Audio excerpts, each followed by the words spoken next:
For this panel, we're talking about engagement to action, turning followers into a community. I feel a logical place to start is learning from you how you have or how one does turn an audience of followers into an engaged community. So why don't we start here? Yeah.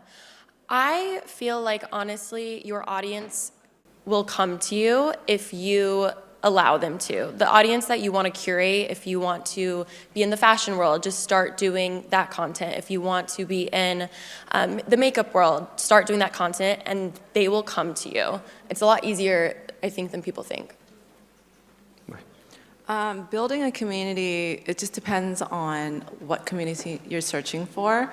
Because I'm cooking and I'm a mom, I want to find people who are more relatable to me, because I think that's what we all are searching for. And when we follow someone, is that human connection. I know there's a lot of talk about AI, I won't talk about AI, but we are all watching people for that human connection. So when I curate my content, I'm really aware of the person watching, and I want them walking away feeling good. And I think that a lot of us may be a little bit out of touch sometimes because our life is so different and unique, and we have so much privilege that we're in Dubai, flying on Emirates. And how do I show that to my audience who are, mainly middle class and will probably never be able to fly on a business class flight ever without showing them watching it and feeling not good about themselves and their lives. So my narrative about what I show a lot in my stories when storytelling is that I am a first-generation immigrant, and all these experiences are I feel very blessed to have. So I definitely share more enthusiasm if I'm on a plane, like, oh my God, I have pajamas. Those things are the people who will watch will really relate to it, instead of, hey, I'm going Emirates to Dubai. It's like there's just the way you tell your story, so the person watching feels like they're with you instead of watching you. Find common ground, find a common denominator. Prayag, how about you? Yeah, I think the very first thing I started doing when I was building Pookie Nation is what I like to call it, is ritual, right? Like this reminder that every time you see me on the For You page, like, welcome back home. And I might do something a little similar, whether it's like put my little shoulder into my dances, or when I offer you food, I might take the first bite and pretend I didn't. And I think that that's really beautiful, to kind of create an intentional space where it's like, hey, welcome back home. This is where we connect, and you're no longer in the real world. You're at the cinema now, you're at the movies. And I think that, ooh, my mic is falling down. I'm grabbing onto it. Maybe I'm just nervous. I think that the only way to really create community as creators, whether or not a lot of us know that we're doing it, is the pain process.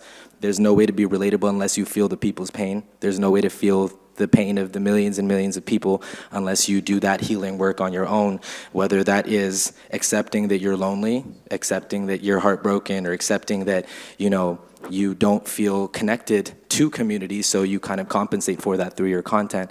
So I think it's really just trying to say, hey, what am I feeling right now, and how can I find the millions of people around the world that might just feel the same way, and how can we spend a few seconds together on the For You page or on the timeline and feel a little less lonely. So right. I think ritual in that. Yeah. So for me, community came very organically. Originally, I come from academia. I'm celebrating 20 years in academia. So my original community were my students. And they told me, Dr. Jana, you need to go on TikTok because we're very entertained. You need to meet us there. And I quit my job, my long-time career in education, higher ed, and I'm on TikTok. And that's how it started. So now my community is really organic. It's their parents and the general public in general. So what I used to teach in terms of mental health, now I do in Arabic, because this pin, by the way, is not haphazardly here. I wanted to bring research to content and how I would do strategy, and I would look at what UAE policies and authorities would want for us as creators, and then I would try to align my content with whatever authorities would like us to see. So I don't believe I'm just a creator or an influencer, and not in the sense of diminishing that role, but I'm an agent of change. Very cool.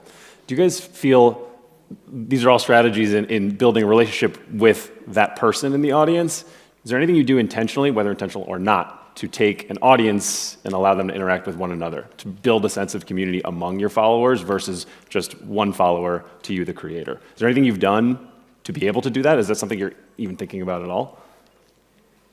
Yeah, I definitely think so. I think it's like showing all of you, kind of one thing that really allows you to open up to a large amount of people is kind of accepting maybe an insecurity about yourself publicly, kind of making fun of yourself or being lighthearted. I think it's something that we all feel every single day of our lives. Sometimes we're flying and sometimes we're floating. And for a lot of people who do feel insecure, seeing a creator that they love or may not even love, maybe somebody that you hate, admit something about themselves that is a little uncomfortable, you gain a little sense of respect for that individual, and that kind of builds community, like trauma bonding, but like insecurity. I think we all could trauma bond right now. Yeah, being up here all nervous and stuff. Yeah, exactly. Definitely, yeah, that. Sorry. I would say for me, whether I'm talking on my podcast or on my YouTube videos, what I love doing is honestly just asking my audience for advice sometimes too. I think when they realize you're also kind of just like on their level and they can relate to you in so many different ways. For instance, if I am curious about fashion trends or I'm very big on mental health and talk about my own mental health, asking them, hey guys, I'm really going through it, and just being vulnerable with them enough to even say, hey, not sure if you've been through this, but do you guys have any advice? And please make the comments like a whole just place that's safe for everyone to even give each other advice. So I feel like I always open up that door for everyone just so they can talk to each other. My favorite thing ever, though, is meeting people who've watched me for years and they made best friends when they came to a meetup of mine or something like that. So I think it's really cool being able to witness that and just encouraging them, to have a voice as well. Do you feel, whether it's because you've intentionally built this community or by default because you've amassed this audience, that there's any pressure on you guys as the creators and the de facto leader of those communities? Do you put pressure on yourself to deliver the right message or to have the impact that you may or may not have intended to have in starting this journey as creators? I think we're all like naturally introverts, and it's really hard to like run into our audience and followers in person because they're expecting my page is called My Healthy Dish, and that's my personal brand, but and My Healthy Dish is very personable. She's your best friend online. She's the one who cooks with you in the kitchen. But I have so much anxiety if I'm in line at Disneyland and one of my followers is right next to me for 30 minutes because I have to be My Healthy Dish for 30 minutes, where I just want to be on my phone waiting in line and getting a churro. So there's a give and take to that because when we show ourselves and intentionally, it's like 15 minutes of our lives a day where they think they know who we are, and we show the best of the best or the worst of the worst. But they have this relationship with you that they've built in their mind. And when we see them in person, we have to be that person. Yeah. And I would hate for someone to like see me in person and walk away like with a bad impression. So that's my actually insecurity, is running into too many people for too long of a time.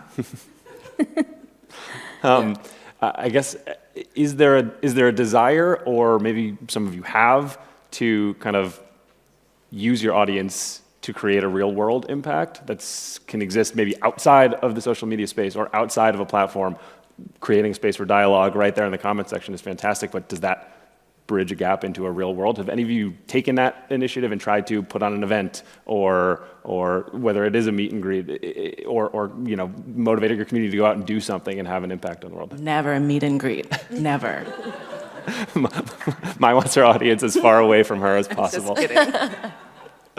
I've done meet and greets. Meet and greets are it's interesting. I definitely feel like you have to wake up that day and your coffee has to be perfectly sweet. You better be ready for it, because if you're not mentally prepared to see that many people, it can definitely throw you off a little bit. Like, back to the pressure question, like, you have to be so ready for it, right? Like, I never put pressure on myself or on my followers or audience, or you call it community. But sometimes it is what it is. So, for example, I'm learning. I've been in academia. I've never done this in my life. I've never edited any video. I don't know how production runs. I felt maybe I was vulnerable because my colleagues, ex-colleagues, would judge me with the move. So that's a big change for me. How would I show up? What kind of videos would I be doing? I'm used to having lectures for 3 hours. How can I put that scientifically with good data, like something credible enough? But then again, after just 2 months, TikTok called me and they said, I think we like your content, it's quality, it's scientific, and it's good. And I'm like, okay, so now I can remove a little bit of my academic persona and move into Jana the person. But it took 2 years to unfold. So now I don't like to apply any pressure onto my audience because learning by nature can be frustrating.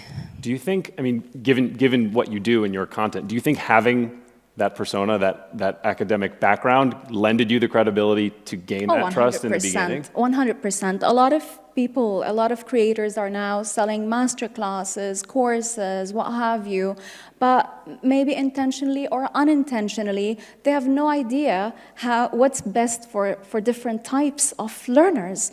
Or how they should show up in a course. What's it like to produce a 90-minute masterclass? How do you use your tools for assessment?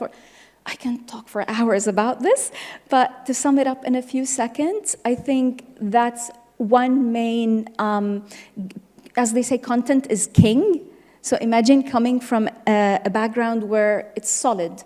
You're doing facts, but now you have some aspect of storytelling. So I was so happy to meet, I hope I can pronounce the names correctly, Laron and Brandon. I'm not sure if he's still here, but a lot of the creators are fascinating to me. I'm humbled to learn from them. Yeah. That's fantastic. So in this era of purpose-driven content, right? You each have sort of a clearly defined lane. Though you say you haven't quite figured that out yet, but it seems to be going okay. Do you see, when you go out and make content, do you see a specific purpose? Do you have a mission or a goal that's motivating you, or is it just what's going to work now for my audience? What are they going to engage with?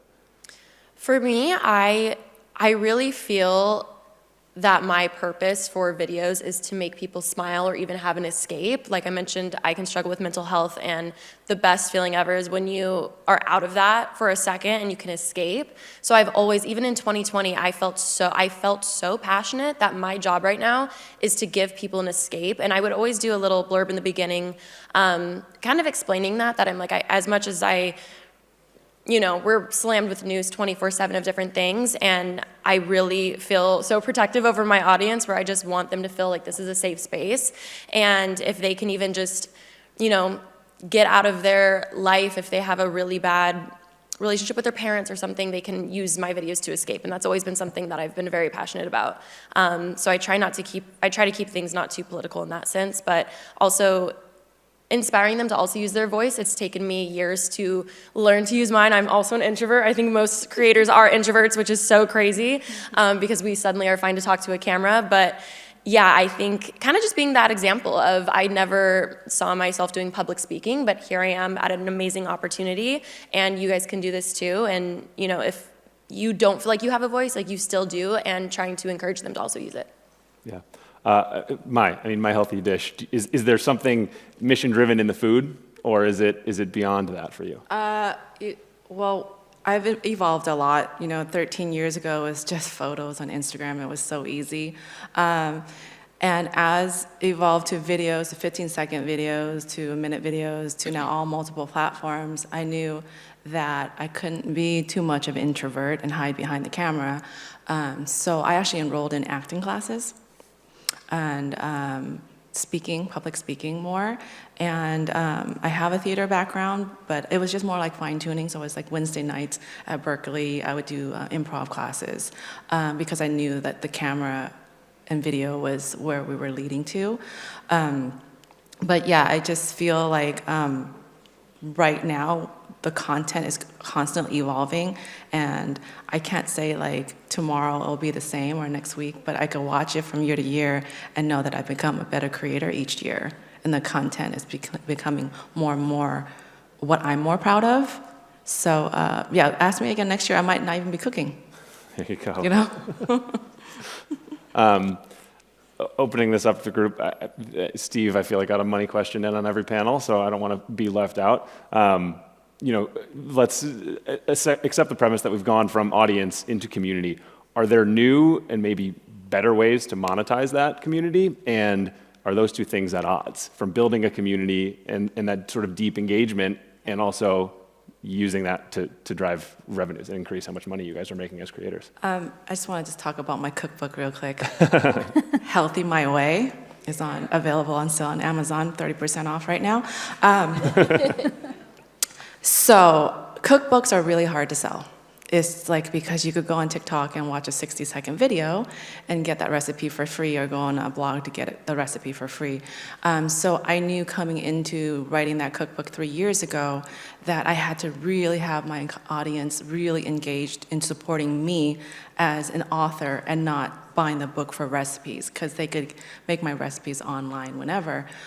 So it was me for 3 years thinking, how can I have my audience really root for me and really want that cookbook in their kitchen on display and be really proud. So for 3 years, I started really engaging in my audience and talking about my story as an entrepreneur and where I came from and how I grew, and that I'm working on this cookbook. So when I announced it, just the pre-sales alone my publisher was so happy. It's a bestseller because my audience is not even really cooking the recipes in the cookbook. They're just so proud of me, and now they have this cookbook on display in their kitchen as like we're friends, and I'm just supporting my friend. The reception wasn't, why is Mai trying to sell me something? The reception was, oh, I have an opportunity To support my friend online. Yeah, fantastic. Anybody else have any thoughts on whether those things, community and money, are at odds? I definitely think inherently they're at odds. It's like when you have a friend that becomes really close, and it becomes really close, and it's like, wait a minute, you're kind of like family, and then it's like, can I hold $5? I think that like there's a way to do it that shouldn't feel transactional, and I think that there's a way to marry that's almost beautiful. You want to almost feel like some creators I follow when I buy their products, and I'm like, take my money and take it now. Like I'm proud to pay that, and I'm proud to contribute to them. So it really depends on how you do what you do. And if you do have a podcast, for example, or you are selling merchandise, my first merchandise rollout was, now looking back, a little bit more on the expensive side. Would I do it again? Maybe not the exact same way, but I did it because I wanted to make sure that the thread count was a specific way, or that it was puff print, or that, when you do throw it into the wash, the colors don't fade and it doesn't disappear and you don't hate me the next day. So I think that there's a way to do it where it almost builds community, where that transaction of money can actually make you closer to that creator. And when you see them in real life, it's like, hey, I'm subscribed to you, or I do this for you, or I buy your products. But if you do a half measure, you're just trying to make a quick buck, or a quick $1 million, it's going to be a bad day, bad week, bad year, and definitely a bad career. So it's definitely something to be very, very careful and understand the value that you're trying to provide. Yeah, the audience is really smart. Yeah. They see right through you when you're trying to sell them something. So Yeah, I mean, some people have the leading assumption that like content is easy and the people are dumb and people will just eat everything up. I'm like, you keep trying that, and you see one day you wake up in December and the world hates you, and see what that feels like. So I totally agree, what Maya just said. Like, the audience is incredibly smart. There's really intelligent people. Some people with PhDs watch my content. No, but like there's some really intelligent people, right? That Sitting next to them. are on the other side of the Why screen. not? It's not just people that just want to scroll past. So. Yeah, I have to echo that. The amount of brands who have come who kind of just, they expect, oh, you get this many views, we're going to get this many sales, and that's not what it's like at all. Even earlier when they were saying, what could a government learn from us creators? I think that's the main thing I would say, is that our audiences are so smart, and they're not going to put up with a lot of stuff if it feels like we're just a walking billboard to them, and we're also very protective over them, because it's taken us years, and Yeah. years to build these communities that feel like a family. So just keeping them protected, and it's worth passing on deals. It's worth not making extra money in certain situations because, you know, they've changed our lives and we're so grateful, and we owe that to them to be discerning on deals. Monetization for me and community, maybe baby steps. I'm still learning, really. I haven't made more than master classes, one on parenting, one on teaching Arabic for non-native speakers in 90 minutes, because you know, last year and the year before, we witnessed a lot of turmoil, especially here in the heated area. So I said, okay, maybe my purpose now, because we're talking about purpose-driven communities, is to make sure that everybody understands that when we say, for example, Assalamu alaikum, we're just wishing you peace, assalam, that's the first word, right? And therefore, I felt it was my duty, my responsibility. I'm held accountable as an educator, as an informed decision maker, to say, you know what, maybe I can develop a course, but I'm not still thinking, I'm still trying to grab how to maximize monetization and all of that. So it is a learning curve, it's a learning journey. Fantastic. Well, we're out of time. Thank you all. Audiences are smart and only getting smarter, so continue doing what you do. Thanks.